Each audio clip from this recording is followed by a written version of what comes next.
ஹல்லேலூயா ஸ்தோத்திரிக்கிறோம் ஆண்டவரே. வார நேரத்துக்காக நன்றியோடு துதிக்கிறோம், ஆராதிக்கிறோம், போற்றுகிறோம், வாழ்த்துகிறோம் சாமி.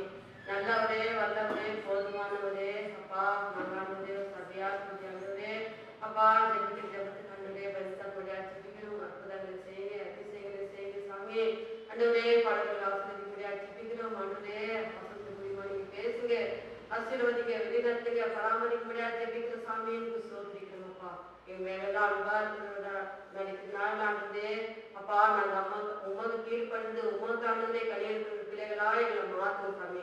ஆண்டவரே இந்த நேரத்தில் ஆண்டவரே எங்கள் எல்லோட ஆசீர்வாதத்தை வெளிநடத்தி பராமரித்து பாதுகாப்பபடியா ஜெபிக்கிறோம். எங்கள் ஆசீர்வாதத்தை வெளிநடத்தி ஆண்டவரே சோதரிக்கிறோம். ஆண்டவரே அப்பா நாங்கள் திக்கணக்கம் மண்ணக்கா இருந்தாலும் ஆண்டவரே எங்களை உறுதிக்கு பயன்படுத்தணும் பாதையே என்று சோதரிக்கிறோம். ஆண்டவரே அப்பா அந்த நேரத்தில் நீங்கள் ஆசீர்வதிப்படியா ஜெபிக்கிறோம். எல்லா பக்கமும் எல்லா துதியெல்லாம் மகிமை உமக்கே இருக்கும். இயேசு கிறிஸ்து நாமத்தில் ஜெபிக்கிறோம். స్తుతించిన మీ రుణము తీర్చలేదు అనే దేవుని పాటను పాడి మనం దేవుని మహిమపరచుదాం. నిత్యము స్తుతించిన నీ రుణము తీర్చలేను, సమస్తము నీకిచ్చిన నీ త్యాగము మరువలేను. నిత్యము స్తుతించిన నీ రుణము తీర్చలేను, సమస్తము నీకిచ్చిన నీ త్యాగము మరువలేను. రాజా రాజా రాజా రాజాది రాజుకు నీవు, దేవా దేవా దేవా దేవాది దేవుడవు. రాజా రాజా రాజా రాజాది రాజుకు నీవు, దేవా దేవా దేవా దేవాది దేవుడవు. నిత్యం స్తుతించిన నీ రుణము తీర్చలేను,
త్యాగము మరువలేను రాజా రాజా రాజా రాజాది రాజము నీవు దేవా దేవా దేవా దేవాది దేవుడవు రాజా రాజా రాజా రాజాది రాజము నీవు దేవా దేవా దేవా దేవాది దేవుడవు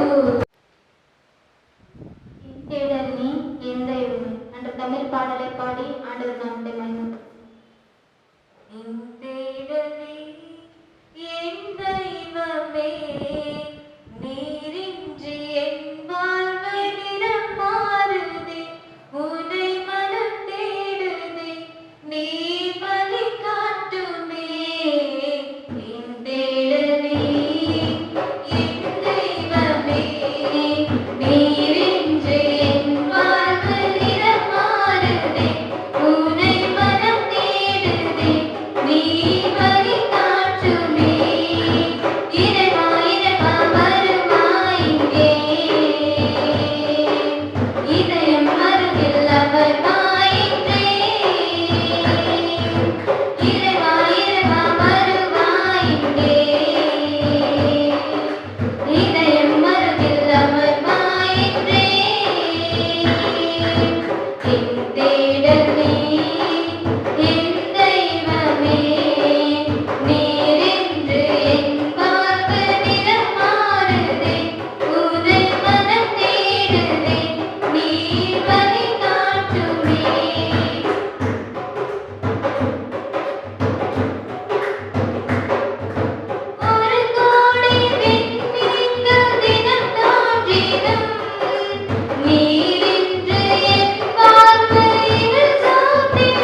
அல்லேலூயா. நாங்கள் எல்லோரும் கண்களை மூடி உள்ளத்தின் ஆழத்திலிருந்து கர்த்தராக இயேசுவை துதிப்போம். துதிகளை பலிகளை எல்லாம் செலுத்துவோம். Hallelujah. Praise the Lord. Praise the Lord. Thank you Lord. Thank you Father. Thank you Jesus. Wonderful Lord. இருந்தவரே உமக்கு ஸ்தோத்திரம், இருப்பவரே உமக்கு ஸ்தோத்திரம், வாக்குத்தத்தம் செய்தவரே உமக்கு நன்றி அப்பா, வாக்கு மாறாதவரே உமக்கு ஸ்தோத்திரம் ஆண்டவரே. ஆமா ராஜா, சமீபத்துக்கு மற்றமே தகப்பனில்ல, தூரத்துக்கும் தேவனா இருப்பவரே உமக்கு நன்றி ஆண்டவரே. ஆமா அப்பா ஸ்தோத்திரம். யெகோவா ஷாலோ உமக்கு ஸ்தோத்திரம், யெகோவா நிசியே உமக்கு ஸ்தோத்திரம், யெகோவா ரூமாவே உமக்கு ஸ்தோத்திரம், ஸ்தோத்திரம், ஸ்தோத்திரம், ஸ்தோத்திரம் தகப்பனே. ஆமா ராஜா இசையா ஸ்தோத்திரம், ஸ்தோத்திரம், ஸ்தோத்திரம். கூயவனே உமக்கு நன்றி ஆண்டவரே. ஆமா இசப்பா, இசப்பா எங்கள் அடைக்கலமானவரே உமக்கு துதி, உமக்கு புகழ். நீ நல்லவர், நீ வல்லவர், நீ போதுமானவரே உமக்கு ஸ்தோத்திரம், ஸ்தோத்திரம், ஸ்தோத்திரம், ஸ்தோத்திரம். நம்ம எல்லாரும் ஒரு சின்ன கோரஸை பாடி ஆண்டவர் நாமத்தை மகிமைப்படுத்தலாம். தூக்கி எறியப்பட்ட என்னை வேண்டும் என்று சொல்லி சேர்த்து கொண்ட நல்ல நேசரே. எல்லாரும் பாடுவோம். தூக்கி எறியப்பட்ட என்னை வேண்டும் என்று சொல்லி சேர்த்து கொண்ட நல்ல நேசரே. உமலகான கண்கள் என்னை கண்டதாலே முடிந்ததென்று நினைத்து நான் உயிர் வாழ்கின்றேன். எல்லாரும் கைகளை உயர்த்தி ஆண்டவர் நாமத்தை மகிமைப்படுத்தலாம். உம்மலகான கண்கள் என்னை கண்டதாலே முடிந்ததென்று நினைத்து நான் உயிர் வாழ்கின்றேன். ஆமாண்டவரே இசையா, ஆமா தகப்பனே, அழகான கண்கள் இசப்பா எம்மை நோக்கி பார்த்ததினாலே உமக்கு துதி, உமக்கு புகழ் தகப்பனே. ஆமா ராஜா, நீ சொன்னீரே இசப்பா, எங்க 2-3 பேர் என் நாமத்தை துதிக்கிறாங்களோ அதில் நான் வாசம் செய்கிறேன்னு சொன்ன தகப்பனே. ஆமா ராஜா, நாங்க ஜெபிக்கும் போது உங்க பிரசன்னத்தை நீங்க இறக்க போறதுக்காக உமக்கு நன்றி தகப்பனே. ஆமா ராஜா, ஒண்ணுக்கு ஒதுக்காத பாத்திரமா இருந்த எங்களை இசப்பா நீங்க தேடிக்கொண்டீரே, உமக்கு நன்றி ஆண்டவரே. ஆமா இசப்பா ஆண்டவரே, இந்த நாள் இசப்பா உம்மை துதிக்க, உம்மை ஜெபிக்க, உம்மை ஆராதிக்க நீ தந்த பலனுக்காக உமக்கு நன்றி தகப்பனே. ஆமா இசப்பா, இந்த கரோனா வைரஸ் நாட்களும் இசப்பா ஆண்டவரே எங்களை இங்க கொண்டு வந்து ராஜா சபையார உம்மை துதிக்க ஜெபிக்க வைத்தீரே, உமக்கு நன்றி தகப்பனே. ஆமா ராஜா, ஆமா இசப்பா, இதுவரையும் நீங்க பாடல்கள் மூலியமா இசப்பா நாமத்தை மகிமைப்படுத்தி கொண்டீரே இசப்பா, உமக்கு நன்றி தகப்பனே. ஆமா தகப்பனே, இனிமேல நடக்க போற இசப்பா மெசேஜ் மூலியமா நீங்க கூட பேசுங்க தகப்பனே. அங்குள் மூலியமா நீங்க எங்க கூட பேசுங்க ராஜா, அது எங்க ஆவிக்குரிய வாழ்க்கைக்கு பிரயோஜனமா இருக்கட்டும் தகப்பனே. நாங்க ஒரு காதல் கேட்டு ஒரு காதல் விட்டு விடாத இசப்பா எங்க இதே பலகையில் எழுதி கொண்டு அதன்படி நாங்கள் நடக்க உங்க கிருபை தாரக தகப்பனே. எல்லாவற்றையும் துதி கன மகிமை எல்லாம் ஒருவருக்கு ஏற்றுக்கொண்டு அன்பின் நேசமுடன் கேட்கிற கொஞ்சம் நல்ல தந்தையே. கர்த்தருடைய பரிசுத்த நாமத்துக்கு மகிமையாக. దేవుని యొక్క పరిశుద్ధమైన నామానికి మహిమ కలుగును గాక. இன்றைக்கு பிரசங்கத்துடைய தலைப்பு என்னவென்று சொன்னால், ఈ రోజు ప్రసంగం యొక్క ముఖ్య ఉద్దేశం ఏంటంటే தேவனால் அபிஷேகம் செய்யப்பட்ட దేవుని వలన అభిషేకింపబడిన 2 ராஜாக்களை குறித்து தியானிக்கிறோம். ఇద్దరు రాజుల గురించి ధ్యానం చేయబోతున్నాం. அந்த 2 ராஜாக்கள் யார் என்று சொன்னால், ఆ ఇద్దరు రాజులు ఎవరు అంటే, முதலாவது ராஜா சவுல், మొదటి రాజు సౌలు, இரண்டாவது ராஜா தாவீது. రెండవ రాజు దావీదు. இந்த 2 பேரையுமே ఈ ఇద్దరు గురించి கர்த்தர் தெரிந்து கொண்டார். దేవుడు తెలుసుకున్నాడు. தேவனால் அபிஷேகம் செய்யப்பட்டார்கள். దేవుని చేత అభిషేకింపబడినారు. 2 ராஜாக்களையும் ఇద్దరు రాజులను சாமுவேல் தீர்க்கதரிசி அபிஷேகம் செய்தார். సాముయేలు ప్రవక్త అభిషేకించినారు. 2 ராஜாக்களும் ఇద్దరు రాజులను 40 ஆண்டுகள் அரசாட்சி செய்தார்கள். 40 సంవత్సరములు వాళ్ళు రాజ్యపాలన చేశారు. ஆனால் అయినను இவருடைய வாழ்க்கை எப்படி இருந்தது, వీరి యొక్క జీవితం ఏ విధంగా ఉన్నది, இவருடைய முடிவு எப்படி இருந்தது ఈ వీరి యొక్క ముగింపు ఏ విధంగా ఉన్నది என்று சொல்லி நாம் தியானிக்க போகிறோம். అని గురించి మనం ధ్యానం చేయబోతున్నాం. சவுல் ராஜா సౌలు రాజు தற்கொலை செய்து கொண்டு மரித்து போனான். ఆయనను తనను తాను హత్య చేసుకొని మరణించిపోయినాడు. அதே நாளில் குமாரர்களும் மரித்து போனார். అదే విధంగా అతని యొక్క కుమారుడు మరణించినాడు. அவருடைய சரீரம் ஒரு அனாதை பிணமாக விழுந்து கிடந்தது. అతని యొక్క శరీరము ఒక అనాథ శవములాగా పడిపోయి ఉన్నది. அவங்க தலையை வெட்டி கொண்டு போய் விக்கிரக கோயில வைத்தார். అతని యొక్క తలను నరికి విగ్రహం తోపుల దగ్గర పెట్టినాడు. இது சவுலுடைய முடிவு. ఇది సౌలు యొక్క ముగింపు. தாவீது ராஜாவுடைய முடிவு దావీదు రాజు యొక్క ముగింపు பூரண வயதுள்ளவனாய் மரித்து పూర్ణ వైభవంగా ఉండి మరణించి தன்னுடைய பிதாக்களுடைய தலையில் அடக்கம் பண்ணப்பட்டார். తన యొక్క పితరుల యొక్క సమాధుల దగ్గర సమాధి చేయబడ్డారు. హల్లెలూయా హల్లెలూయా.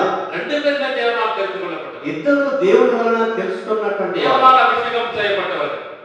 వారు ఇద్దరు అభిషేకింపబడినటువంటి వారు. సామెత దీర్ఘదర్శనాలు అభిషేకం பண்ணப்பட்டவர். సమూయేలు యొక్క ప్రవర్తన ద్వారా అభిషేకింపబడిన వారు. రెండు పేరు దేవుడే మనిషులు. ఇద్దరు దేవుని యొక్క మనుషులే. మన రెండు పేరుடைய முடிவு எப்படி இருக்குது? ఇద్దరి యొక్క ముగింపు ఏ విధంగా ఉండదో చూడండి. அவருடைய முடிவுக்கு காரணம் వాళ్ళ యొక్క ముగింపుకు కారణం அவருடைய வாழ்க்கை தான். వాళ్ళ యొక్క జీవితం. ஆனால் நம்முடைய வாழ்க்கை நாம சோதித்து பார்ப்போம்.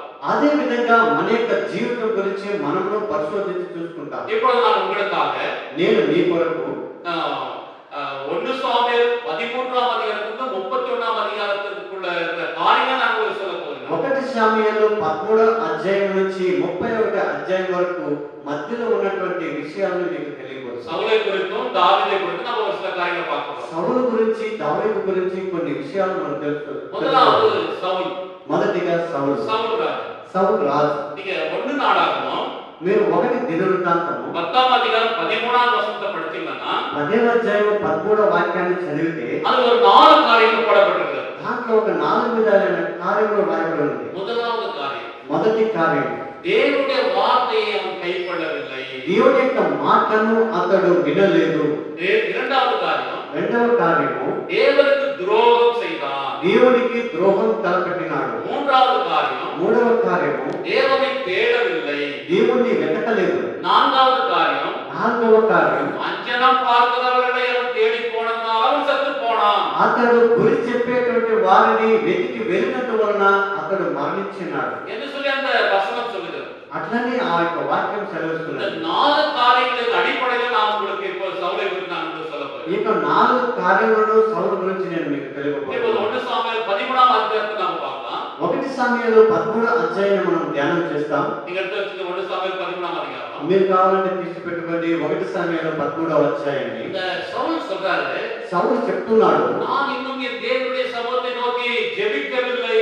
నేను ఇంకా దేవుని యొక్క సమూహాన్ని చూసి నేను ప్రార్థన చేయలేదు என்று சொல்லி அவன் துணிந்து சர்வாங்க தகன பலி செலுத்தினான். అతడు ఆ విధంగా చెప్పుకొనేసి దేవుని యందు సర్వాంగ బలిని అర్పిస్తున్నాడు. சவுலை பார்த்தோம்னா సౌలును చూసినట్లయితే காணாமல் போன கழுதை தேடி கொண்டு போன ஒரு மனிதன். అది కనబడినటువంటి గాడిదని వెతికి వెళ్ళినటువంటి మనిషి. அந்த கழுதை கூட தேடி கண்டுபிடிக்கவில்லை. ఆ యొక్క గాడిదను కూడా వెతికి పట్టలేదు. கர்த்தர் அவனை ராஜாவை அபிஷேகம் செய்தார். అయినా కానీ దేవుడు అతన్ని రాజుగా అభిషేకించినాడు. ஆனால் இவன் இன்னும் ஜெபிக்கவில்லை என்று சொல்கிறார். అయినా ఇంకా అతడు నేను ప్రార్థన చేయలేదు అంటున్నాడు. ஆசாரியர்கள் செய்ய வேண்டிய வேலையை நான் பலி செலுத்தினேன் என்று சொல்கிறார். యాజకులు చేసేటువంటి పనిని నేను చేసినాను అని చెప్తున్నాడు. அது மட்டுமல்லாம అది మాత్రమే కాకుండా இப்ப யுத்தத்துக்கு தயாராக இருக்கிறாங்க. ఇప్పుడు యుద్ధములకు సిద్ధముగా ఉన్నారు. சவுலுக்கும் அவருடைய மகன் யோனாத்தானுக்கு மட்டுமே ஆயுதங்கள் இருந்தது. ఆ సౌలుకు అతని యొక్క కుమారుడైన యోనాతానుకు మాత్రమే ఉన్నది ఆయుధములు. வேற போர் சேவகருக்கு யாருக்குமே ஆயுதம் இல்லை. వేరే సైనికుడికి ఎవరికీ ఆయుధములు లేదు. எப்படி யுத்தம் பண்ணுவாங்க? ఏ విధంగా యుద్ధం చేస్తారు? எப்படி ஜெயிப்பாங்க? ఏ విధంగా జయిస్తారు? இந்த ராஜாவுடைய ஆட்சி எப்படி இருப்பாங்க? ఈ యొక్క రాజు యొక్క పరిపాలన ఏ విధంగా ఉన్నదో கடந்த வாரங்கள்ல గడిచిన వారంలో நம்முடைய இந்திய தேசத்துக்கு మన ఇండియా దేశంకి வெளிநாடுல இருந்து ஒரு சில ஃளைட் ஹெலிகாப்டர்ல தான் வர வச்சாங்க யுத்தத்துக்காக. బయట దేశంలో నుంచి మనకి ఇండియాకు యుద్ధ యొక్క విమానాలని అన్నిటిని తీసుకొని వచ్చినారు. காரணம் என்ன? కారణం ఏంటంటే எப்போது யுத்தம் நடந்தாலும் ఎప్పుడు యుద్ధం జరిగినా కానీ நாம் ஆயத்தமா இருக்க வேண்டும். మనం సిద్ధపడి ఉండాలి. ஆனா இந்த சவுல் ராஜா అయినా ఇక్కడ సౌలు రాజు ஒரு கையில கூட ஒரு ஆயுதம் கொடுக்க முடியும். ఒక్కరి దగ్గర కూడా ఒక ఆయుధం ఇవ్వలేదు. இதான் அந்த 13ஆம் அதிகாரத்துல இருக்கு. ఇదే ఈ 13వ అధ్యాయంలో ఉన్నటువంటి విశేషం. 14ஆம் அதிகாரத்துல என்ன இருக்குன்னா 14వ అధ్యాయంలో ఏముందంటే సౌలుకి తెలియకుండా அவருடைய மகன் யோனத்தானும் ஆயுததாரி போய் யுத்தம் பண்றாங்க. అతని యొక్క కుమారుడైన యోనాతాను అతని యొక్క సైన్యంలో అందరూ వెళ్ళి యుద్ధం చేస్తారు. ஜெயிச்சுட்டாங்க. జయించినారు. இப்ப யோனத்தானுக்கு தெரியாம சவுல் ஒரு கட்டளை போடுறாரு. ఆ యొక్క యోనాతానుకు తెలియకుండా సౌలు ఒక ఆజ్ఞను వేసుకున్నాడు. இன்னைக்கு கர்த்தர் நம்மளுக்கு ஜெயத்தை கொடுத்ததால இன்னைக்கு யாரும் சாப்பிடக்கூடாது. ఈ రోజు మనకు దేవుడు జయం ఇచ్చినందువలన మనం ఎవరు భోజనం చేయకూడదు, உபவாசத்தோடு இருக்க வேண்டும் என்று. ఉపవాసంతో ఉండాలని చెప్పని ఒక ఆజ్ఞ వేసినాడు. அவங்க அப்பா சவுல் சொன்னது மகன் யோனத்தானுக்கு தெரியாது. ఆ యొక్క తండ్రి సౌలు చెప్పినటువంటి మాటని ఆ యొక్క కుమారుడైన యోనాతానుకు తెలియలేదు. அவன் கொஞ்சம் தேன் எடுத்து கொஞ்சம் சாப்பிடுறாரு. అతడు యోనాతాను ఏం చేశాడంటే తేనెని కొద్దిగా తీసి దానిని రుచి చూసినాడు. எந்த விஷயம் யோனத்தான் சாப்பிட்டது சவுலுக்கு தெரியாம ఈ యోనాతాను తిరిగినటువంటి తేనెను సౌలుకు తెలియకుండా இன்னைக்கு யாராவது சாப்பிட்டிருந்தாங்க சாகவே சாகணும். ఎవరైనా ఈ రోజు వాళ్ళు ఏదైనా భోజనం చేసింటే వాళ్ళు చచ్చిపోవాలి. அப்போ யோனத்தான் வந்து தேனை சாப்பிட்டது கண்டுபிடிக்கப்பட்டது. అందువలన యోనాతాను ఆ యొక్క తేనెని తిన్నాడని కనబట్టలేకపోయాడు. அதனால சவுல் சொல்றாரு யோனத்தான் நீ சாகவே சாகணும். అందువలన సౌలు చెప్తున్నాడు యోనాతాను చూసి నువ్వు చనిపోవాలి. அவன் கூட பார்க்கல. కొడు కుమారుడని కూడా చూడకుండా ஜனங்க சொல்றாங்க ప్రజలు చెప్తున్నారు யோனத்தானால தான் இந்த நமக்கு வெற்றி கிடைத்தது. యోనాతాను వలనే మనకు జయం కలిగింది. அதனால அவர் சாகக்கூடாதுன்னு யோனத்தானை தப்பி விட்டாங்க. అట్లనే వాళ్ళు చావకూడదని చెప్పని యోనాతానుని తప్పించాలని అంటున్నారు. హల్లెలూయా హల్లెలూయా. அடுத்து 15ஆம் அதிகாரத்துல తర్వాత 15వ అధ్యాయంలో தேவனாய் கர்த்தர் దేవుడైన యెహోవా சாமுவேல் தீர்க்கதரிசி மூலமாக அறிவித்தது என்னவென்று சொன்னால் సమూయేలు ప్రవక్త మూలంగా తెలియపడినటువంటి విషయం ఏంటంటే அமலேக்கியரோட கூட யுத்தம் பண்ணி అమలేకియரை எல்லாம் అழித்து போட வேண்டும். అమలేకులతో కూడా యుద్ధం చేసి అమలేకులందరినీ నాశనం చేయాలి. ஜனங்கள் எகிப்து தேசத்திலிருந்து வரும் பொழுது నా యొక్క ప్రజల్ని ఐగుప్తు దేశం నుంచి రప్పించి அமலேக்கியர் வெளிவிடவில்லை. ఆ అమలేకులు దారి వదలలేదు. என்னுடைய மனதில் நான் வைத்துக் கொண்டிருக்கிறேன். అది నా మనసులోనే పెట్టుకొని ఉన్నాను. அதை நான் இப்பொழுது நிறைவேற்ற போகிறேன். అది నేను ఇప్పుడు నెరవేర్చుతాను. அதனால எல்லாரும் அழிக்க வேண்டும் என்று சொல்லி கர்த்தர் கட்டளை கொடுத்தார். అందరినీ నాశనం చేయాలని దేవుడు ఒక ఆజ్ఞను ఇచ్చినాడు. சவுல் என்ன செய்தாருன்னா అయినా సౌలు ఏం చేసినంటే அந்த அமலேக்கியருடைய ராஜா ஆகாப் என்ற உயிரோடு விட்டுட்டாரு. ఆ యొక్క అమలేకుల రాజైనటువంటి ఆగాబుని ప్రాణంతో వదిలివేసినాడు. அற்பமான ஆடு மாடுகளெல்லாம் வெட்டி போட்டாரு. అల్పమైనటువంటి ఆ యొక్క పనికిరానటువంటి ఆవులు మేకలు గొర్రెలను కూడా నరికివేసినాడు. முதல் தரமான இரண்டாம் தரமான ஆடு மாடுகளெல்லாம் உயிரோடு வச்சிட்டாரு. మొదటి తరమైనటువంటి రెండు తరమైనటువంటి ఆవులు మేకలన్నింటినీ కూడా ప్రాణంలో పెట్టినాడు. சாமுவேல் தீர்க்கதரிசி கேட்கும்போது సమూయేలు ప్రవక్త చెప్పేది విన్నప్పుడు உம்முடைய தேவனுக்கு பலி செலுத்த நான் வைத்திருக்கிறேன்னு சொன்னார். మీ యొక్క దేవునికి నేను బలి చేయడానికి నేను పెట్టుకొని ఉన్నాను వీటన్నిటిని అనుకున్నాను. கர்த்தர் சொன்ன வார்த்தைகளை நான் நிறைவேற்றுவேன்னு சொன்னார். దేవుని యొక్క మాటలన్నింటినీ కూడా నేను నెరవేర్చినాను అంటున్నాడు. என்ன நிறைவேற்றினாரு? ఏమి నెరవేర్చినాడు? ராஜா உயிரோடு விட்டுறாரு. రాజును ప్రాణంతో వదిలివేసినాడు. ఫస్ట్ క్వాలిటీ సెకండ్ క్వాలిటీ ఆడు మాడెல்லாம் உயிரோடு வச்சிருக்கிறாரு. పనికిరాని యొక్క ఆవులు వీటిలన్నింటినీ కూడా ఫస్ట్ క్వాలిటీ సెకండ్ క్వాలిటీ బాగున్నట్టు మాత్రం పెట్టుకొని ఉన్నాడు. ஆண்டவருடைய வார்த்தை நான் நிறைவேற்றுகிறேன். దేవుని యొక్క మాటను నేను నెరవేర్చినాను అంటున్నాడు. அடுத்ததாக తరువాత இந்த 16ஆம் அதிகாரத்துக்கு நம்ம போனோம்னா 16వ అధ్యాయంలో మనం వెళ్ళినట్లయితే அந்த 16ஆம் அதிகாரத்துல என்ன நடந்துச்சுன்னா ఆ యొక్క తలుపులో ఏం జరుగుతుందంటే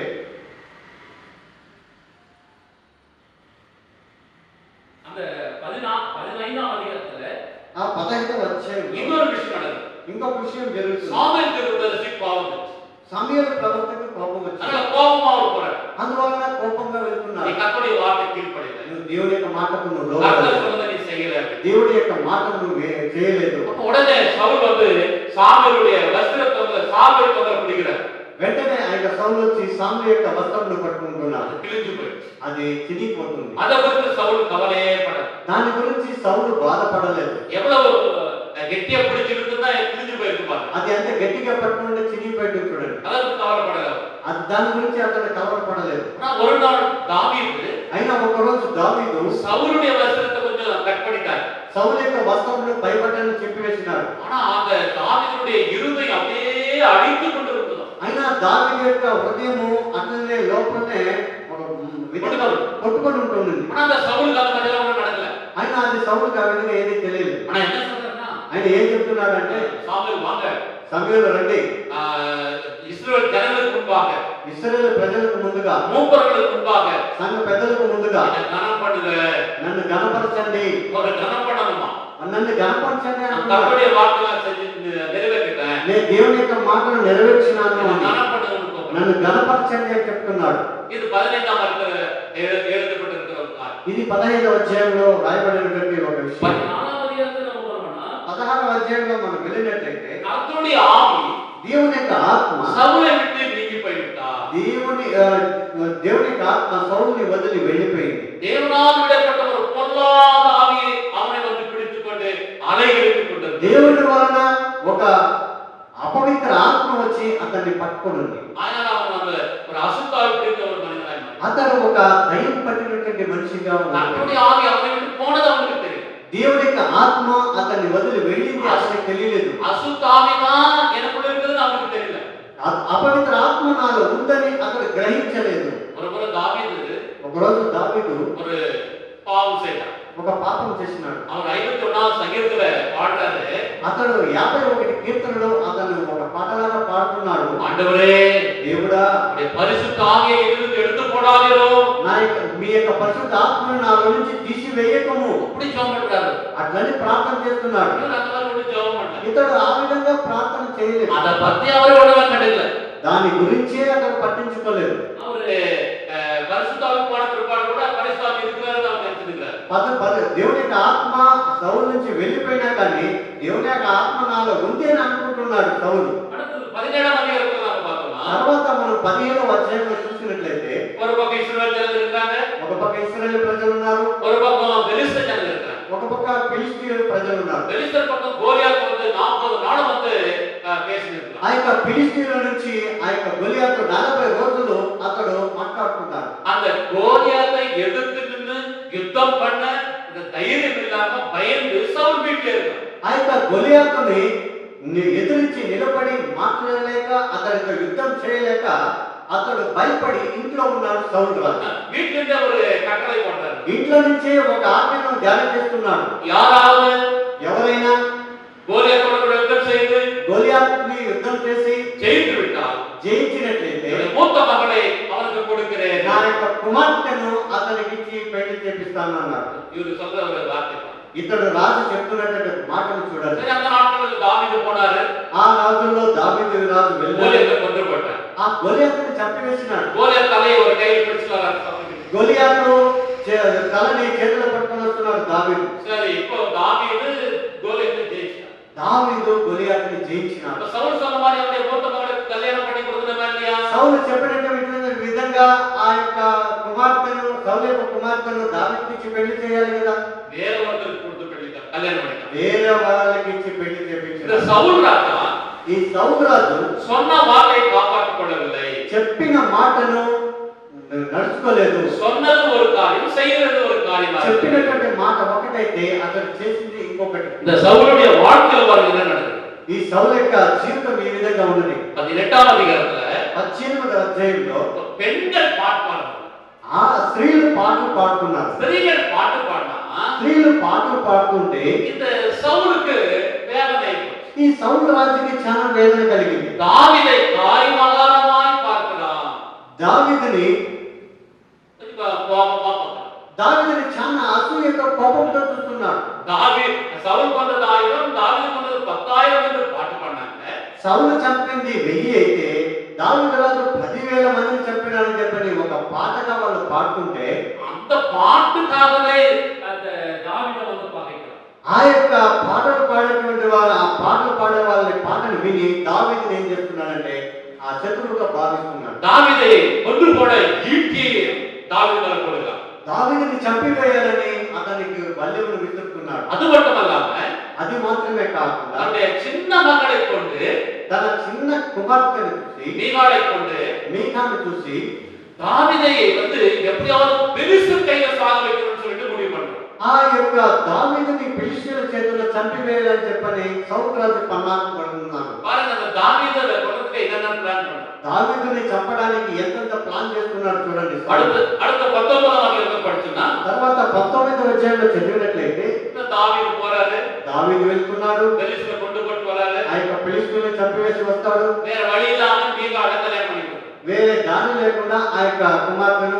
సౌలు యొక్క కుమార్తెను దావీదుకి పెళ్లి చేపిస్తారు. ஆனா மறுபடியும் என்ன செய்யறான் சவுல்? తిరిగి తిరిగి ఏం చేస్తున్నాడంటే సౌలు தாவீதை கொல்லவே முயற்சி பண்றான். దావీదుని చంపడానికి ప్రారంభిస్తున్నాడు. தாவீதை கொன்னுட்டா దావీదుని చంపివేస్తే நம்முடைய மகள் விதவை ஆயிடுவாளே, మన యొక్క కుమార్తె విధవరాలు అయిపోతుంది. அவன் அதை யோசித்து பார்க்கவே అది ఆలోచన చేయనంటాడు. தன்னுடைய மகளை பற்றி கவலையே படலாம். అప్పుడు తన యొక్క కుమార్తె గురించి అతడు కలవరమే పడలేదు. அவனுடைய எண்ணமெல்லாம் தாவீதை கொல்லணும். ఆయన ఆలోచన ఏంటంటే దావీదుని చంపివేయాలి, దావీదుని చంపివేయాలి. தாவீது தான் நம்ம ராஜாவா இருக்க முடியாது. దావీదు అని ఉంటే మనం రాజుగా ఉండలేము అని தாவீதை கொல்லணும். అట్లని దావీదుని చంపివేయాలంటున్నాడు. ஏன் அந்த மாதிரி நினைக்கிறான்? ఎందుకు ఆ విధంగా ఆలోచన చేస్తాడంటే அவனுக்குள்ள இருக்கிற அசுத்தாவி அப்படி அவனை பேச வைக்கிறது, செய்ய வைக்கிறது. అతనిలో ఉన్నటువంటి అపవిత్రాత్మ ఆ విధంగా చీపిస్తూ ఉంది. அதனால இந்த தாவீது అందువల్ల దావీదు நாயோகி என்ற ஒரு இடத்துல போய் சாமுவேல் இருக்கிறார் என்று சொல்லி அங்க போய் தங்கியிருக்கிறார். ఆ యొక్క నాయోబే అనేటువంటి స్థలంలో సమూయేలు ఉన్నాడని చెప్పండి అక్కడ వెళ్తున్నాడు దావీదు.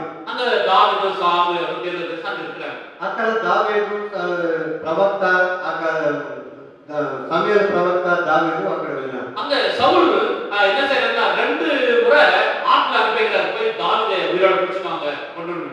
సౌలు ఏం చేస్తున్నాడంటే దావీదుని తన యొక్క దావీదుని చంపివేయాలని సౌలు యొక్క మనుషుల్ని పంపిస్తున్నాడు.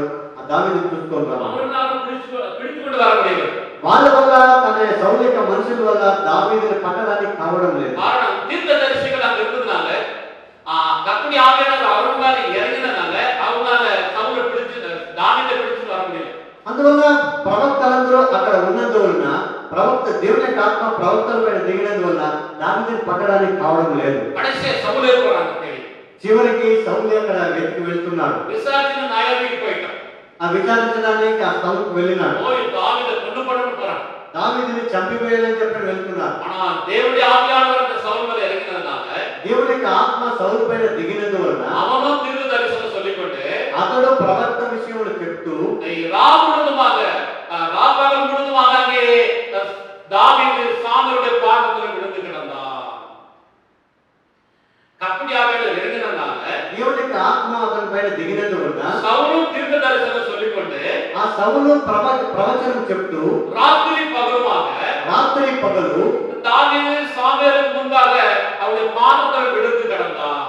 దావీదు సమయాలకు ముందరగా అతని యొక్క పాదంలో పడి ఉన్నాడు. హల్లెలూయా హల్లెలూయా హల్లెలూయా హల్లెలూయా. இது அந்த 19ஆம் அதிகாரத்துல எழுதப்பட்டிருக்கிற காரியம். ఈ 19వ అధ్యాయంలో వేయబడినటువంటి విషయం. அடுத்தது 20ஆம் அதிகாரத்துக்கு போனோம்னா తర్వాత 20వ అధ్యాయంలో వెళ్ళినట్లయితే ஒவ்வொரு மாதமும் அந்த அமாவாசை நாட்கள்ல ராஜா வீட்டுல ஒரு பந்தி நடக்கும்.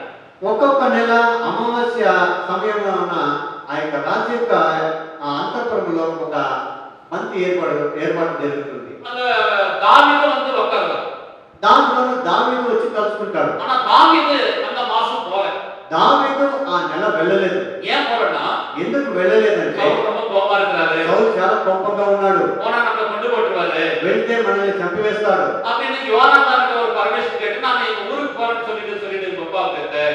అట్లానే సరే యోనాతాను దగ్గర ఒక పర్మిషన్ తీసుకొని దావీదు ఊరికి వెళ్తున్నాడని చెప్పి தாவீது யோனாத்தானிடத்துல ஒரு பர்மிஷன் கேட்டு அவர் அந்த பந்திக்கு போறாரு. ఆ యొక్క దావీదు యోనాతాను దగ్గర పర్మిషన్ తీసుకొని ఆ యొక్క బంతికి వెళ్ళలేదు. அப்ப அந்த பந்தியில தாவீதுடைய சேர் காலியா இருந்துச்சு. ఆ యొక్క బంతిలో వచ్చి దావీదు యొక్క చైర్ మాత్రం ఖాళీగా ఉంది. சவுல் கேட்டாரு யோனாத்தான் கிட்ட, సౌలు అడుగుతున్నాడు యోనాతాను దగ్గర எங்க அவன் தாவீது வரல. ఎక్కడ వెళ్ళినాడు దావీదు రాలేదు అనేసి. அப்பா என்கிட்ட சொல்லிட்டு போனாரா ஊருக்கு போயிருக்கிறாரா.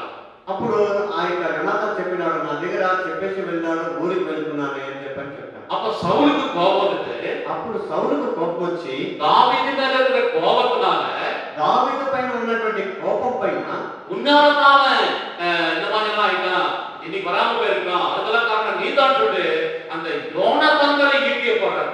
ఆ యొక్క నీ వల్లనే దావీదు ఈ విధంగా తయారైనాడు, నీ వల్లనే వాడు ఈ విధంగా తయారవుతున్నాడు అని చెప్పని దావీదు పైన ఉన్నటువంటి కోపమును ఆ యొక్క యోనాతాను కుమారుడి పైన తన యొక్క ఈటెని ఏం చేస్తున్నాడంటే వదులుతున్నాడు. யோனாத்தான் தடுத்து கொடுத்து యోనాతాను యొక్క ఈటి నుంచి తప్పించుకున్నాడు. அந்த மகன் சொல்லிட்டு பார்க்காம அவனை கொண்டு போறதுக்கு பார்க்கணும். చూడండి ఆ యొక్క తండ్రి ఆ కుమారుని చంపడానికి కూడా వెనకాడకుండా పోతున్నాడు. அடுத்து 21ஆம் வசனத்துக்கு போனோம். 1ஆம் அதிகாரத்துக்கு நம்ம போனோம்னா తర్వాత సమయలు అందము 21వ అధ్యాయం వెళ్ళినట్లయితే யோனாத்தான் வந்து அந்த தாவீதுக்கு அறிவிக்கிறாரு. ఆ యొక్క యోనాతాను దావీదుకు పంపించినాడు. தாவீது தப்பி ஓடுறாரு. దావీదు వెళ్తున్నాడు. அங்க ஒரு ஆசாரியனாகிய அகிமெலேக்குன்னு ஒருத்தர் இருக்கார். అక్కడ యాజకుడైనటువంటి అబీమెలెకు అనే ఒక అతను ఉన్నాడు. அவன்கிட்ட போய் பசியா இருக்குது, சாப்பிடறதுக்கு ஏதாவது கொடுங்கன்னு கேட்டார். అతని దగ్గర నాకు ఆకలిగా ఉంది, ఆ భోజనం ఏమైనా ఇవ్వు తినడానికి అంటున్నాడు. அப்போ அந்த தேவ சமூகத்தை அப்பத்தை அவர் கொடுக்குறார். అక్కడ దేవునికి సమూహంలో ఉన్నటువంటి ఆ యొక్క రొట్టెని ఇస్తున్నాడు. ஏதாவது இந்த ஆயுதம் இருக்குதா கொடுங்கன்னு கேட்கிறார் தாவீது. ఏదైనా ఆయుధం ఉందా ఇవ్వండి అని అడుగుతున్నాడు దావీదు. அகிமெலேக்கு சொல்றாரு. అప్పుడు అబీమెలెకు చెప్తున్నాడు, దావీదు நீ கோலியாத்தை கொண்டு போட்டு నువ్వు గొలియాతుని చంపివేసి அவனுடைய ஆயுதத்தெல்லாம் கொண்டு வந்து வச்சிருக்கிறதியா, అతని యొక్క ఆయుధం అంతా తీసుకొని వచ్చి ఇక్కడ పెట్టినావు కదా, அதை தவிர வேற எதே இல்லை, అది తప్పితే వేరే ఏది లేదు, அது வேணா கொண்டு போகணும், దాన్ని గవర్నమెంట్ తీసుకొని వెళ్ళాడు, அது போக இருக்கு, అదే చాలు నాకు, அந்த மாதிரி வேற எந்த ஆயுதமும் இருக்காது, ఆ విధమైనటువంటి ఆయుధం తప్ప వేరే ఏది ఉండదు அப்படின்னு சொல்லி தாவீது அந்த ஆயுதம் வாங்கி போயிட்டார். ఆ దావీదు ఆ విధంగా చెప్పి ఆ యొక్క ఆయుధం తీసుకొని వెళ్ళాడు. இது 21ஆம் அதிகாரத்துல எழுதப்பட்டிருக்காரு. ఇది 21వ అధ్యాయంలో రాయబడినటువంటి కార్యం. 22ஆம் அதிகாரத்துல 22వ అధ్యాయంలో இந்த தாவீது அப்பம் கேட்டது, దావీదు యొక్క அப்பம் கேட்டது, అప్పం అడిగింది, அகிமெலேக்கு அப்பம் கொடுத்தது, ఆ యొక్క అబీమెలెకు ఆ రొట్టెనిచ్చింది, யோனாத்தான் தாவீது ஆயுதம் கேட்டது, దావీదు ఆయుధం అడిగింది, அந்த அகிமெலேக்கு ஆயுதம் கொடுத்தது, ఆ యొక్క అబీమెలెకు ఆ యొక్క ఆయుధం ఇచ్చింది. இது எல்லாவற்றையும் ఈ అన్నిటిని சவுலுடைய மேய்ப்பர்களுக்கு தலைவனாகிய தோவேக் என்றவன் பார்க்கிறான். ఆ యొక్క సౌలు యొక్క సైనికులకు ఆ మేకలో కాపులకు పెద్దగా ఉన్నటువంటి వానికి ఆ తోమేకు ఇది తెలిసిపోయింది. சவுல் ராஜா சொல்லிட்டான், ఆ తెలిసిన విషయాన్నంతా తీసుకొని వెళ్ళి రాజు చెప్పినాడు, ராஜா రాజు தாவீதுக்கு அந்த அகிமெலேக்கு சாப்பாடு கொடுத்தான், ఆ దావీదుకి ఆ యొక్క అబీమెలెకు భోజనం ఇచ్చినాడు, ஆயுதத்தெல்லாம் கொடுத்தான்னு பேசுறான். ఆయుధం అంతా ఇచ్చి పంపించినాడు. உடனே அந்த ஆசாரியனை கூப்பிட்டு వెంటనే ఆ యాజకుడు రమ్మను అన్నాడు. சவுல் விசாரிச்சான். సౌలు విచారించినాడు, இல்லையா, లేదయ్యా நீங்க அனுப்பி வச்சதான் அவர் சொன்னாரு, మీరు పంపించినారని చెప్పినాడు దావీదు రాజు. அதனால நாங்க அர்ஜென்ட்டா வந்து அந்த ஆயுதம் கொண்டு வரல, అందువల్ల నేను అర్జెంటుగా వచ్చేసిన నేను ఆయుధం ఏది తేలేదని చెప్పినాడు. அப்படின்னு தாவீது சொன்னதுனால தான் நான் அப்ப கொடுத்தேன், அந்த கோலியாத்துடைய ஆயுதத்தை கொடுத்தேன். అందువలన నేను తినడానికి రొట్టెనిచ్చినాను, తర్వాత ఆయుధం గోలియాత్ యొక్క ఆయుధం ఇచ్చినాను చెప్పినాడు. உண்மையா அவங்களுக்கு தனியா இப்படி வந்திருந்தது தெரியாது, ఆయన నిజంగా ఆయన ఈ విధంగా వచ్చింది నాకు తెలియదు அப்படின்னு சொல்லி அந்த அகிமெலேக்கு சொன்னார்.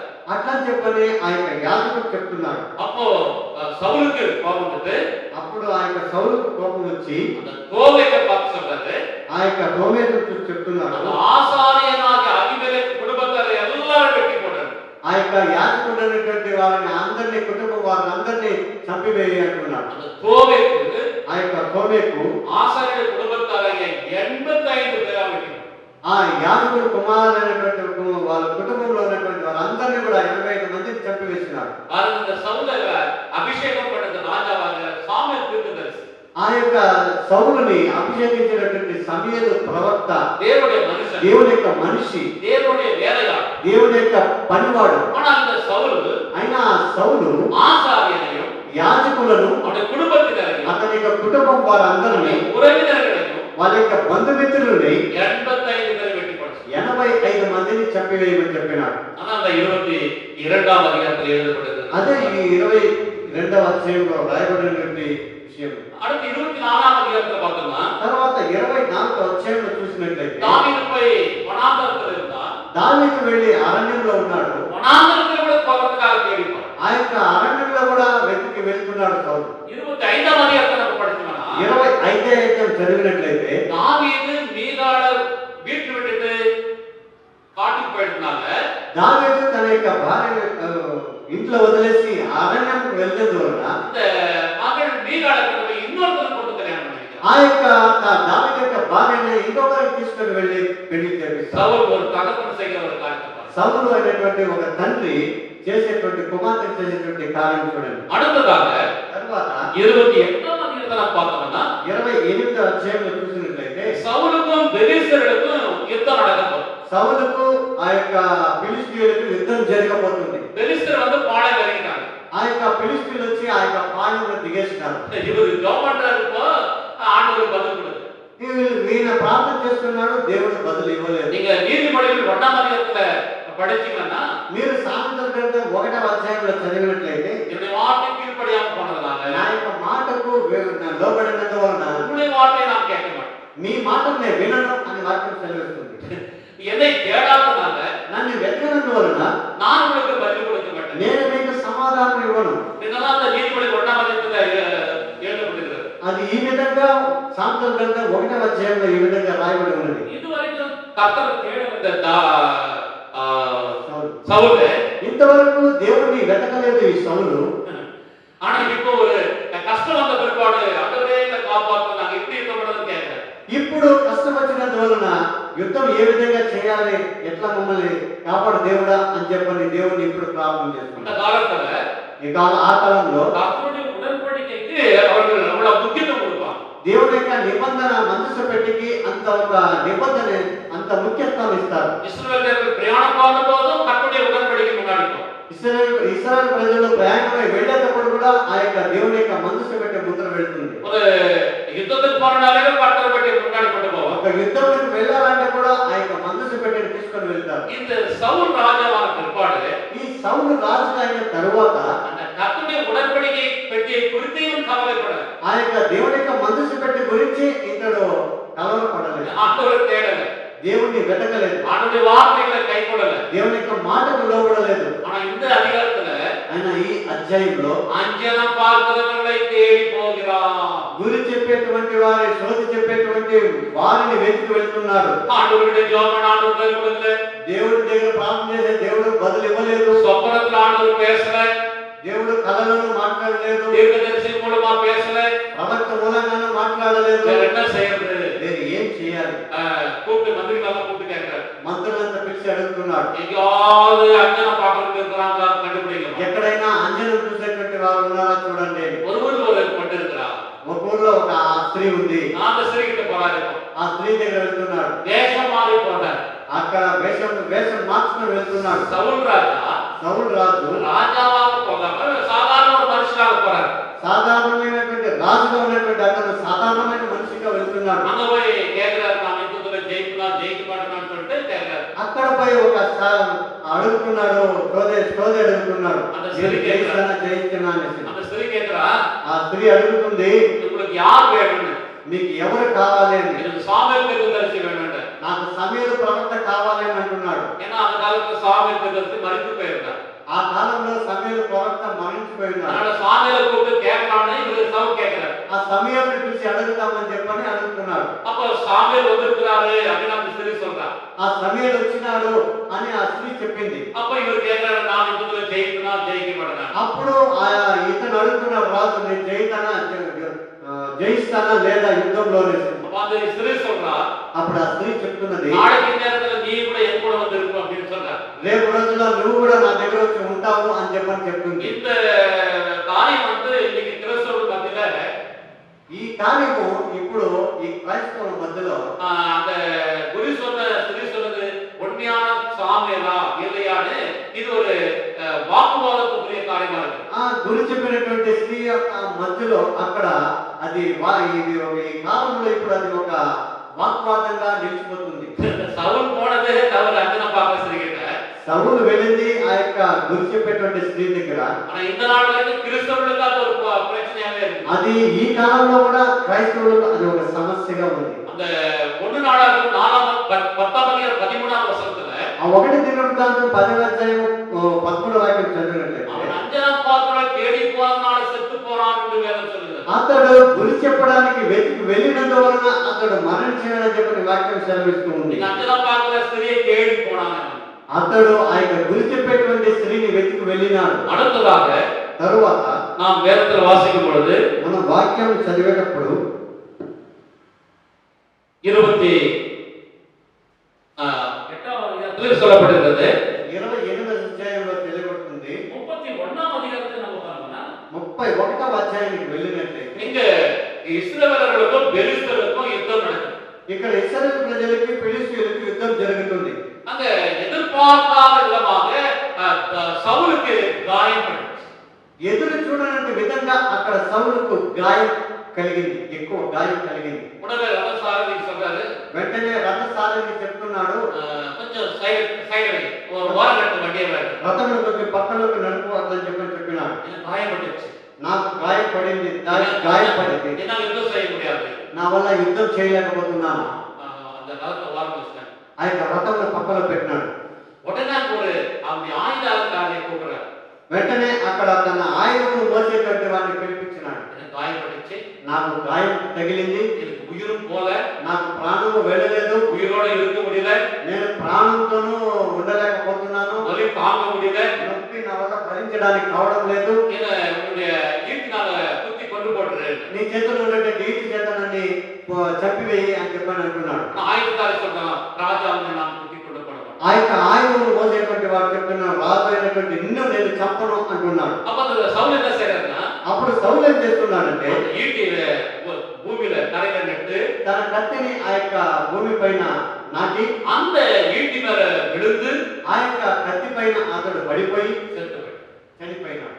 சவுல் செத்து போனோடனே సౌలు చనిపోయిన తర్వాత ஆயுததாரி கூட செத்து போயிட்டான். అతని పనివాడు కూడా చనిపోయినాడు. అదే ராஜாவே செத்து போயிட்டாரு, రాజే చనిపోయినాడే, நாம எப்படி உயிரோட இருக்கிறது? మనం ఎందుకు ప్రాణంతో ఉండాలని ஆயுததாரி தன்னைத்தானே குத்தி கொண்டு செத்து போயிட்டான். ఆ యొక్క పనివాడు కూడా, ఆ యొక్క ఆయుధం మోసేటువంటి వాడు కూడా, అతడు కూడా చనిపోయినాడు. ராஜா மறித்து போனார் என்று சொல்லி రాజు మరణించిపోయినాడని இஸ்ரவேலர்களெல்லாம் ஓடி போயிட்டாங்க. ఇశ్రాయేలు ప్రజలందరూ కూడా వెళ్ళిపోయినారు. அன்னைக்கு அந்த யுத்தம் நின்று அப்படியே நின்று போயிடுது. అప్పుడు ఆ యుద్ధం అట్లే నిలిచిపోయింది. மறுநாள் మరుసటి రోజు பெலிஸ்தர் வந்தாங்க. ఫిలిష్తీయులు వచ్చినారు. ஏதாவது பொருள் ஏதாவது கிடைக்கும் எடுத்துட்டு போறாங்க. ఏదైనా వస్తువులు ఏమైనా పడినాయా చూసి ఎత్తుకొని పోతామని பார்த்தா చూస్తే சவுல் సౌలు அவருடைய ஆயுததாரி, తన యొక్క పనివాడు, அவருடைய மகன் யோனத்தான், తన యొక్క కుమారుడు యోనాతాను, இன்னும் இருக்கிற குமாரர்கள் எல்லாம் செத்து போயிட்டாங்க. ఇంకా ఒకరు కుమారుడు, వాళ్ళ ముగ్గురు కుమారులు కూడా చనిపోయి అక్కడ పడిపోయినారు. இப்ப பெலிஸ்தர் என்ன பண்ணாங்கன்னா, అక్కడ ఫిలిష్తీయులు ఏం చేసినారంటే அந்த சவுலோட பிள்ளைகளுடைய தலையெல்லாம் வெட்டி ఆ సౌలు ఆ యొక్క తలను, సౌలు తలను, తన యొక్క బిడ్డల యొక్క తలనన్నింటినీ నరికి பெலிஸ்தர் தேசத்துக்கு கொண்டு போய் ఆ ఫిలిష్తీయుల దేశంలోకి వెళ్ళి ஒரு விக்கிரகம் கோயில் வச்சாங்க தலையெல்லாம். అక్కడ ఒక విగ్రహం యొక్క గుడిలో పెట్టినారు తలలంతా. அவங்களுடைய உடலெல்லாம் వాళ్ళ యొక్క శరీరం అంతా அங்க ஒரு இடம் பெத்சானின் என்ற ஒரு அலங்கத்துக்குள்ள இந்த உடலெல்லாம் தூக்கி போட்டாங்க. ఆ యొక్క బెత్సాను పట్టణకు గోడకు తగిలించినారు. சவுலுடைய வாழ்க்கை எப்படி இருப்பார்? సౌలు యొక్క జీవితం ఏ విధంగా ముగించబడింది. அதற்கு பிற்பாடு దాని తరువాత யாபேசுடைய மக்கள் యాబేసు యొక్క కుమారులు தேடி வந்து వెతికి వచ్చి சவுலுடைய பிள்ளைகளுடைய சரீரங்களெல்லாம் கொண்டு போய் సౌలు తన యొక్క బిడ్డల యొక్క శరీరం అన్నింటినీ తీసుకొని వచ్చి அக்கினியில தகரித்து అగ్నిలో దహించి పెట్టి அந்த எலும்புகளை கொண்டு போய் அடக்கம் பண்ணாங்க. ఆ యొక్క ఎముకలను తీసుకొని వెళ్ళి వాళ్ళు పాతి పెట్టినారు. இந்த 31ஆம் அதிகாரத்தில் சொல்லப்பட்ட காரியம்.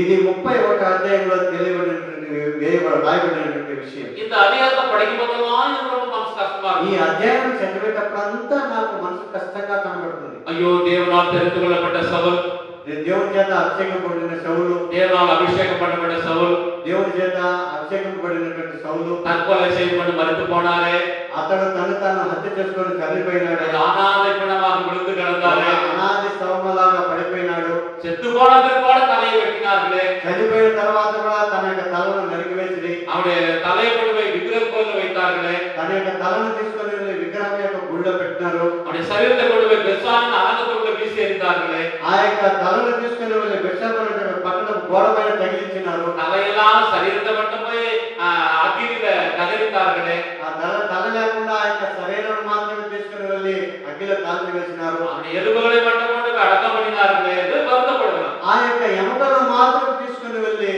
ఆ పాతి పెట్టినారని చెప్పని బాధపడుతున్నాను. ஆனா అయినా இப்படி நடந்ததற்கு காரணம் என்னன்னு சொன்னா, ఈ విధంగా జరగడానికి కారణం ఏంటంటే அவன் தேவனுடைய வார்த்தைக்கு கீழ்ப்படியவில்லை, అతడు దేవుని యొక్క మాటకు లోబడలేదు. தேவனுக்கு துரோகம் செய்தான். దేవునికి ద్రోహం తలపెట్టినాడు. என்ன துரோகம் செய்தான்? ఏం ద్రోహం చేసినాడంటే தேவன் இருக்கிறார், దేవుడు ఉన్నాడు, இந்த பூமியில அவர் ఈ యొక్క భూమిలో తన యొక్క పని కోసము మనుషుల్ని పెట్టినాడు. లేవి గోత్రాన్ని తెలుసుకున్నాడు. లేవి యొక్క గోత్రాన్ని తెలుసుకున్నాడు. ఆసార్యులను తెలుసుకున్నాడు. దాంట్లో యాజకులను తెలుసుకున్నాడు. ஊழியர்களை తెలుసుకున్నాడు. దాంట్లో సేవకులను తెలుసుకున్నాడు. அவருடைய வேலைக்காக வேலையாட்களை வைத்திருக்கிறார். తన యొక్క పని వాళ్ళని పెట్టినాడు, పని మనుషులను. அவர்கள் கொஞ்சம் தாவீதுக்கு அப்பம் கொடுத்தனால அவன் குடும்பம் 85 பேரை வெட்டி போட்டான். అతడు ఆ యొక్క సేవకులు దావీదుకు కొద్దిగా దాహమైన నీళ్లు కానీ ఇది ద్రాక్షరసం ఇంటి కానీ భోజనం ఇచ్చినందువలన ఆ యొక్క సేవకులందరినీ కూడా சகரியா தீர்க்கதரிசன புத்தகத்துல జకర్యా ప్రవక్త రాసిన పుస్తకం கர்த்தர் என்ன சொல்றாருன்னா, దేవుడు ఏం చదివిస్తున్నాడంటే, உன்னை தொடுகிறவன் என் கண்மணியை தொடுகிறான். నిన్ను తాకున్నటువంటి వాడు నా యొక్క కను పాపను తాకినటువంటి వాడు. உன்னை தொடுகிறவன் என் கண்மணியை தொடுகிறான். నిన్ను తాకినటువంటి వాడు నా యొక్క కను పాపను తాకుతాడు. ஆண்டுடைய வேலைக்காரர்களை దేవుని యొక్క సేవకులను சவுல் கொன்று போட்டான். సౌలు చంపివేసినాడు. இங்க சவுலே செத்துப்பான். ఇప్పుడు సౌలే చనిపోయినాడు. தலை கட்டப்பட்டது. ఆ విధంగా వేయబడింది. అంజన పాత్ర కేಳಿப்பான். ఆ యొక్క గురిచిపెట్టిన వాళ్ళని వెతికి వెళ్ళినాడు. సొంత మరుమగన్ என்று கூட பார்க்காம கொல்ல பார்க்கிறான். సొంత అల్లుడని కూడా చూడకుండా చంపడానికి అతడు ప్రయత్నం చేశాడు. సొంత మగన్ యోనాతాனை కూడా కొల్ల பார்த்தான். సొంత కుమారుడైన యోనాతానుని కూడా చంపడానికి అతడు వెనకాడలేదు. அவன் ஜெபிக்கிறவனா இல்லை. అతడు ప్రార్థనా పరుడుగా లేదు. அவன் கர்த்தரை தேடுகிறவனாக இல்லை. అతడు దేవుడిని వెతికేటువంటి వాడుగా లేదు. பரிசுத்த ஆவியானவர் அவனை விட்டு போனாலும் கூட அதை குறித்து அவன் கவலைப்படவில்லை. దేవుని యొక్క ఆత్మ అతన్ని వదిలి వెళ్ళినా కానీ దాని గురించి అతనికి కలవడం లేదు. அவனுக்கு ஒன்னே ஒன்று, అతనికి ఒకటే ఒకటి, நான் ராஜாவா నేను రాజుగా ఉండాలి. எனக்கு பின்னாடி என் பிள்ளைகள் தான் ராஜாவா నా తర్వాత నా బిడ్డలు వాళ్ళందరూ కూడా రాజుగా ఉండాలి. அதற்காக தன் மகளை கூட வேறொரு திருமணம் செய்து கொண்டார். అట్లానే సరే తన యొక్క కుమార్తెను కూడా వేరే వాళ్ళకి పెళ్లి చేస్తాడు. மகனை கூட கொண்டு போட பார்க்கிறான். కుమార్తెను కూడా చంపడానికి ప్రయత్నించాడు. மருமகளை கொண்டு போட பார்க்கிறான். అల్లుడు కూడా చంపడానికి ప్రయత్నించాడు. கடைசியில சவுல் வாழ்க்கை எப்படி முடிந்தது பாரு. చివరికి సౌలు యొక్క జీవితం ఏ విధంగా నడిపింది చూడండి. தேவனால் தெரிந்து கொள்ளப்பட்ட மனிதன், దేవుని వల్ల తెలుసుకోబడిన మనిషి, தேவனால் அபிஷேகம் பண்ணப்பட்ட மனிதன், దేవుని చేత అభిషేకం కూడిన వాడు. அவருடைய முடிவு இப்படியா. అతని యొక్క ముగింపు ఈ విధంగా ఉంటే మనం ఏ విధంగా நம்மை நாமே ஆராய்ந்து మనల్ని మనం తెలుసుకొని చూస్తాం. நேரமில்லாத காரணத்தினால సమయము ఆసన్నమైనందువలన நம்ம ஜெபிக்க போகிறோம். మనము వెళ్తున్నాం. கர்த்தருக்கு சித்தமானார் దేవునికి చిత్తమైతే அடுத்த வாரம் తర్వాత వారం தாவீது ராஜாவை குறித்து நாம் தியானம் దావీదు రాజు గురించి ధ్యానం చేస్తాం, ஜெபிப்போம். ప్రార్థన చేస్తాం. பரலோகத்தில் வாசம் பண்ணுகிற எங்கள் பரமபிதாவே, పరలోకమందు నివాసం చేస్తున్న మా తండ్రి, உமக்கே ஸ்தோத்திரங்களை ஏறெடுக்கிறோம். మీకే స్తోత్రములు స్తుతిగా మహిమ చెల్లిస్తున్నాం. இந்த நாளில சவுலை குறித்து தாவீதை குறித்து நீர் எங்களோடு பேசினீர். ఇంతవరకు దావీదు గురించి సౌలు గురించి మీరు మాతో మాట్లాడినారు. சவுலுடைய ஆரம்பம் குறித்து முடிவு குறித்து எங்களோடு பேசினீர். సౌలు ప్రారంభం గురించి ముగింపు గురించి మీరు మాతో அதை మాట్లాడారు. போல சவுலை போல நாங்கள் இருக்கக்கூடாது ஆண்டவரே. సౌలులాగా మేము ఉండకూడదు దేవుడా. உம்மை நாங்கள் தேடுகிறவர்களாய் இருக்க வேண்டும். మేము మిమ్మల్ని వెతికేటువంటి బిడ్డలుగా ఉండాలి. இந்த வார்த்தைகளை நாங்கள் கைக்கொள்ளுகிறவர்களாய் இருக்க வேண்டும். మీ యొక్క మాటను మేము కైకొని నడుచుకునే వాళ్ళగా ఉండాలి. உமக்கு பயம், మీకు భయపడి, உமக்கு கீழ்ப்படிந்து మీకు లోబడి வாழ எங்களுக்கு கிருபை தாரும். మేము జీవించడానికి మాకు కృపను అనుగ్రహించు. ஆசீர்வதி. ఆశీర్వదించు. இயேசு கிறிஸ்துவின் நாமத்தில் ஜெபிக்கிறோம் பிதாவே. యేసుక్రీస్తు నామములో ప్రార్థన చేస్తున్నాను మా తండ్రి. ஆமென். ఆమేన్. என் ஆத்துமாவே கர்த்தரை ஸ்தோத்திரி, என் முழுவதுமே பரிசுத்த நாமத்தை ஸ்தோத்திரி.